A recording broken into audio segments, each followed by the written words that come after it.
So here is the problem of the day for today, Wednesday, week 1. It's giving you a line structure and asking you to come up with the molecular formula for the molecule. And so remember, with the line structure, every single line segment, there is a carbon atom at the beginning and the end of every single one of those line segments. So what I'm doing now is drawing these dots where every place where there's a carbon atom. That was 1, 2, 3, 4, 5, 6, 7 dots. So we know that this molecule has at least 7 carbons, which means the formula is either C7H14 or C7H16. So now our next job is to figure out how many hydrogen atoms there are in this molecule. To figure out hydrogen atoms, we're going to remember that every carbon wants to have 4 bonds. We can't see the bonds to hydrogen, the bonds from carbon to hydrogen.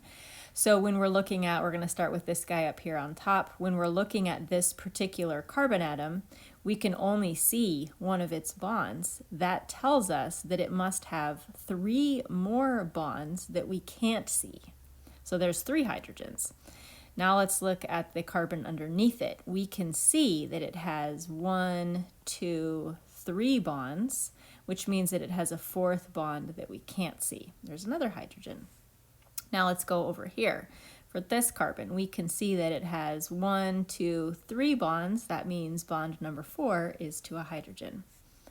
And let's come out here. This carbon, we can see one of its bonds. That means it has 1, 2, 3 bonds that we can't see. Down here, we're just working our way around the ring. For this carbon, we can see 1, 2 of its bonds. That means it has 2 invisible bonds to hydrogens. Next guy over, we can see 2 bonds. That means that it has 2 bonds we can't see. And our last one, we can see 2 bonds. That means there are 2 bonds we can't see.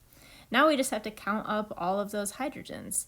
1, 2, 3, 4, 5, 6, 7, 8, 9, 10, 11, 12, 13, 14. C7H14 is the correct answer.